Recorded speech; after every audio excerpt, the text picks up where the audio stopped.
go to sleep, wires attached to my head and body. I didn't think I could sleep that way, but I did. And my breathing and sleeping patterns were recorded all night. Now, this is one way of some people finding out what's causing them to lose sleep at night or to be sleepy all day. If you have trouble sleeping, you're not alone. More than 30 million people have problems with sleep. A third of your life is spent sleeping. But how much do you know about sleep? What will help you sleep better? Can snoring be cured? Should you make up for lost sleep? Well, find out. Take the Sleep and Dreams test. I'm Frank Field.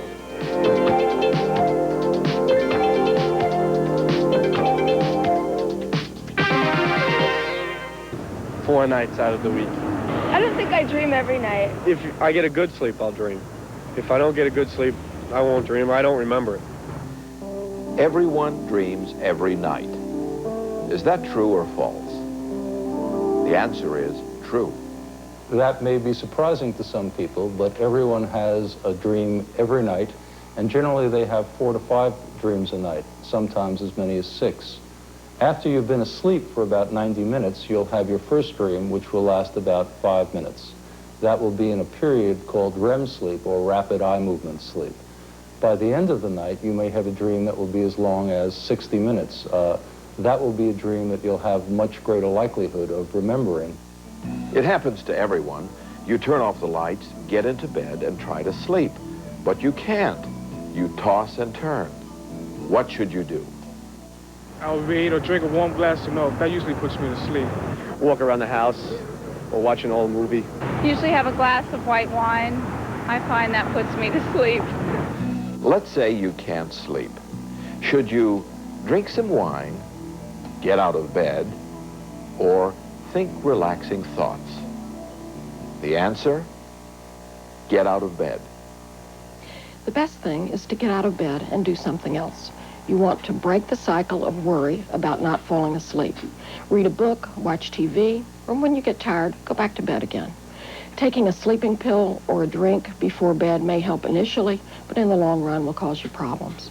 If on a regular basis you can't fall asleep in about 30 minutes or so, and if lack of sleep causes you problems with your daytime activities, consult a doctor. There may be a medical or psychological cause. When you're dreaming, what happens to your body? Is it relaxed? Is it moving? Or is it paralyzed? The answer is paralyzed. It's true that during the form of sleep called rapid eye movement sleep, in which dreaming is most likely to occur, the body is paralyzed. All of the muscles are paralyzed, with the exception of the breathing muscles. We breathe normally during this form of sleep, and the eye muscles. Our eyes move rapidly from side to side while we dream. Some people think of sleep as a waste of time, so they play language records or tapes while they sleep, hoping to absorb information. Well, does that work? Can you learn while you sleep? What do you think? Yes or no? Unfortunately, that answer is no. We don't learn in those ways while we're asleep. We're really designed to turn off the outside world while we're sleeping and pay attention to processing our internal material, not new material from the outside. How much sleep do you need? I can survive on 3. I can survive on, I'll settle for 10. I usually get only 6 to 7 hours of sleep at night. I should usually get like close to 8. Well, I like to get 8 hours. Yeah. And when I'm really tired, like 9 or 10. or 10.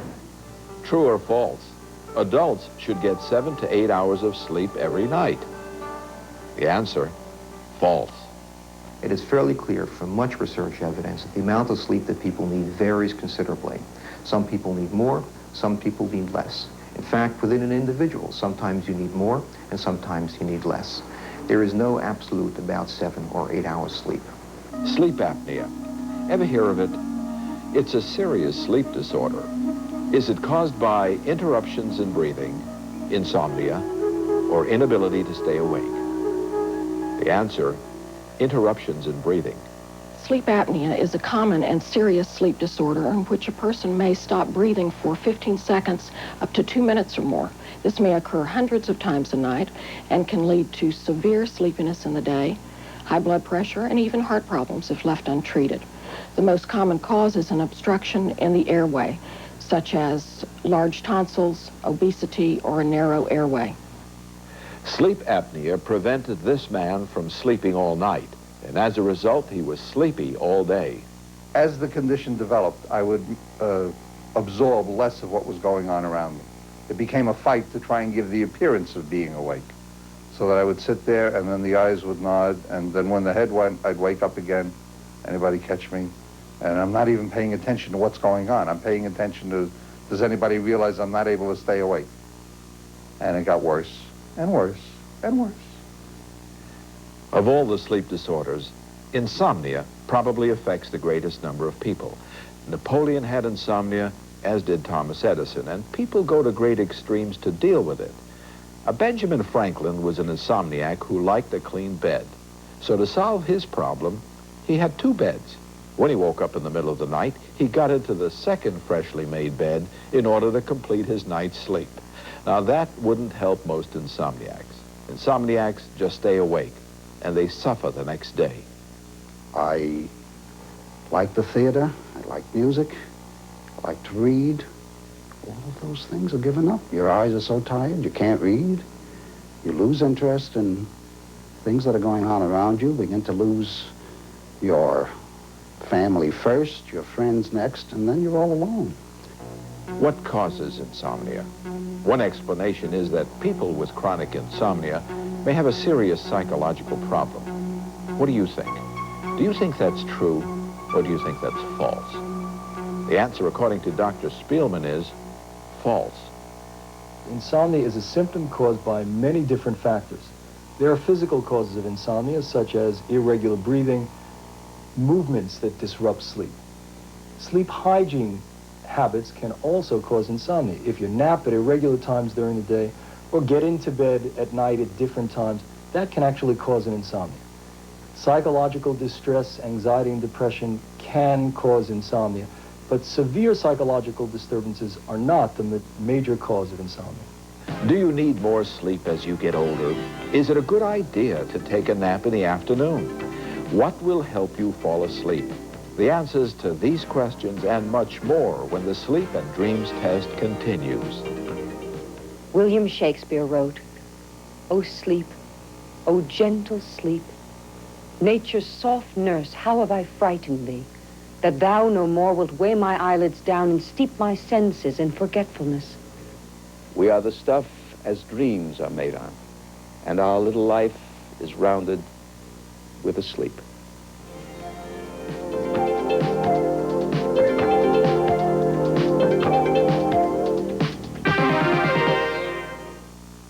We now return to Discovery Field Test. Many people like to drink a glass of warm milk before bedtime. But what about drinking wine or beer? Will alcohol help relax you and give you a restful night's sleep? Yes or no? The answer, according to Dr. Ellman, is no. By and large, what alcohol is going to do is interrupt your sleep so that it may help you fall asleep, but early in the morning, your sleep will be interrupted. What you really want to do is, if you want a better night's sleep, not to take anything. And you certainly don't want to mix alcohol with other kinds of medication. If you have a question about that, it's a good idea to consult your doctor. You went to bed late, and you had only 4 or 5 hours of sleep. You're tired. Should you try to make up for that lost sleep by going to bed earlier the next night to catch up? Or should you force yourself to stay awake, go to bed at your normal time? The answer, go to bed at your normal time. The body has an internal clock which becomes synchronized with your routine bedtime. If you shift bedtimes, this will interfere with your normal rhythm and you won't sleep as well. People who sleep late on weekends often find they sleep poorly on Sunday nights and wake up with the Monday morning blahs. This is also a problem for people with shifting work schedules. Regularity is best for good quality sleep. If I'm with someone who's snoring, I'll make a loud noise, I'll wake them up, and this way they'll stop, hopefully. If I was trying to sleep and somebody was snoring, I would put a pillow over their head. That would quiet them down. Now, that method is not recommended, but it gives you an idea of how annoying snoring can be. You can stop somebody from snoring by simply giving them a nudge. But is there a permanent cure for snoring? Yes or no? The correct answer is yes.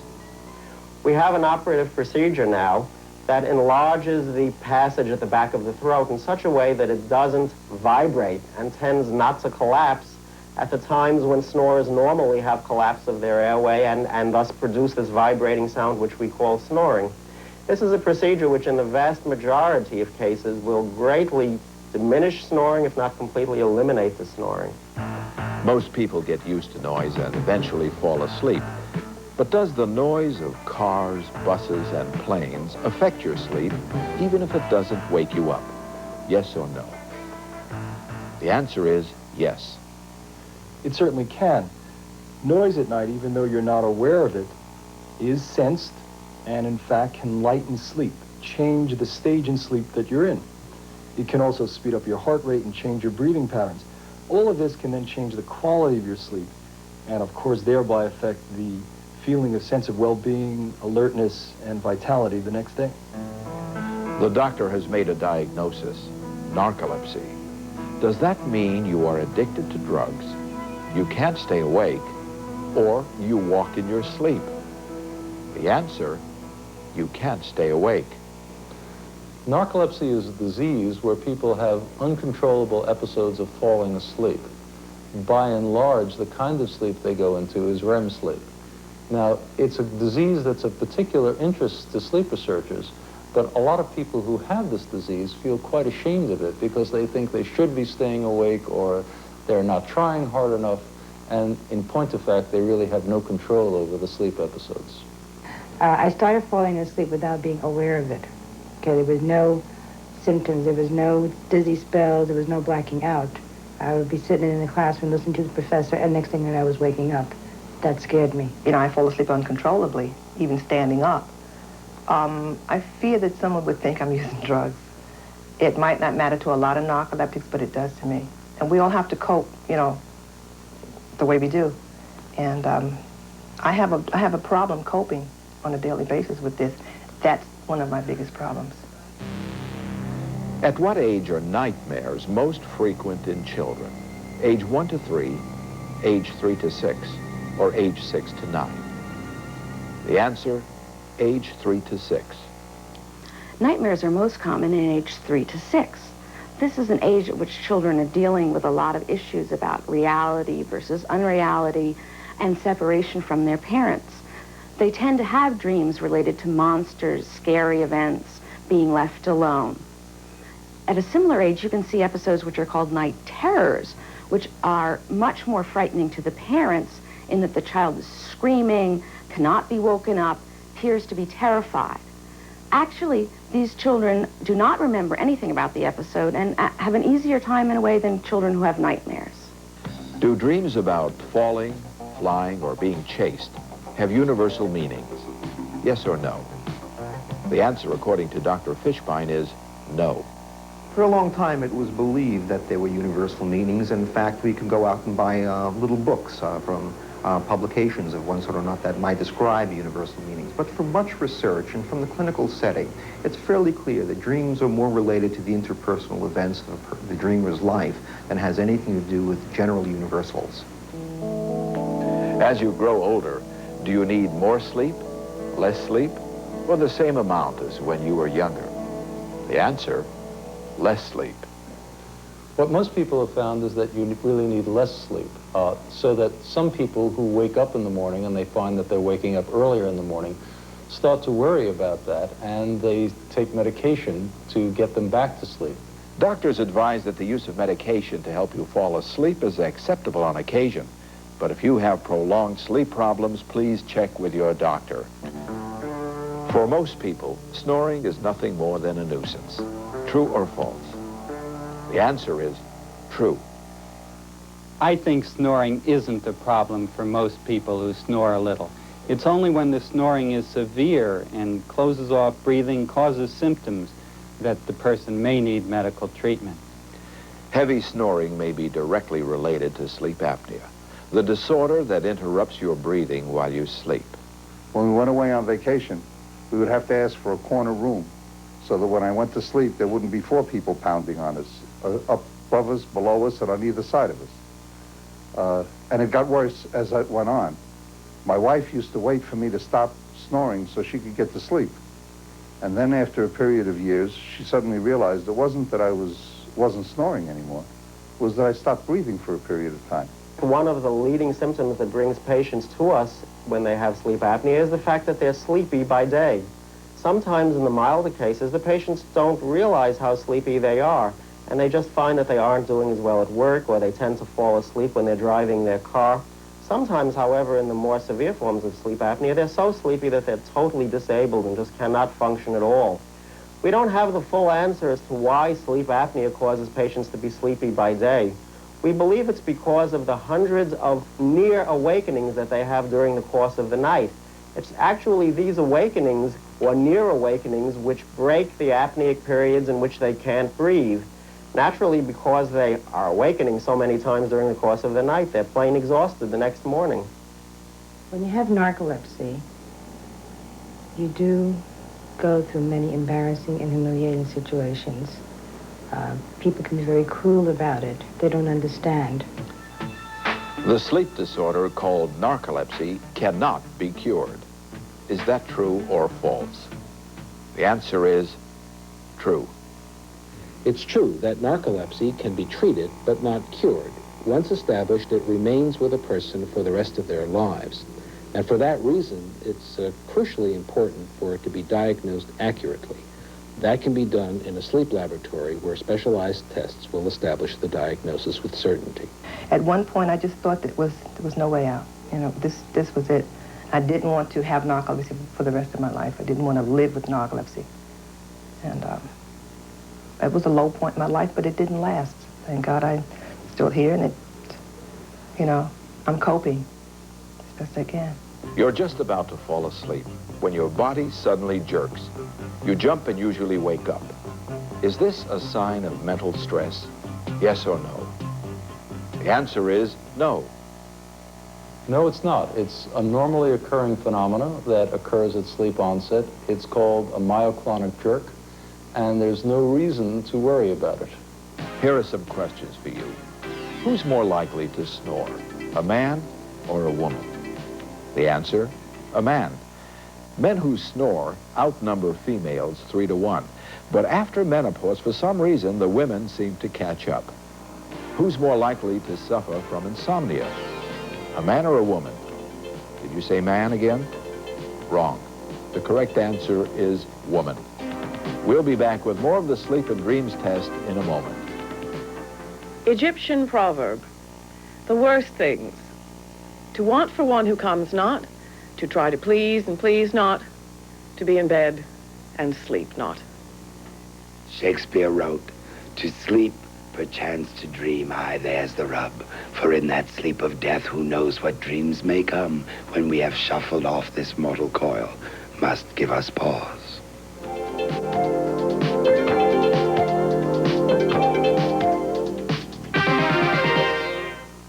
Look at this amazing demonstration. This handheld blender is actually churning low-calorie skim milk into thick, rich topping, and just 40 calories a scoop. Look, it's thick as fudge. Scoop it on. The brilliant design of MultiBlend 2000 is safe enough to mix breadcrumbs without tearing this plastic bag. MultiBlend whips potatoes right on the stovetop, smooth and neat. Dip it clean and it's ready for the next job. How about a nice thick milkshake? Less than 100 calories. Those popular diet drinks become an ice cream parlor treat. So thick and rich, it's hard to finish a helping. You can blend your own peanut butter, done in a jiffy. You've seen products like MultiBlend demonstrated on TV for $100 and more. But now, on this exclusive TV offer, MultiBlend 2000 can be yours for just $19.95. Here's how to order.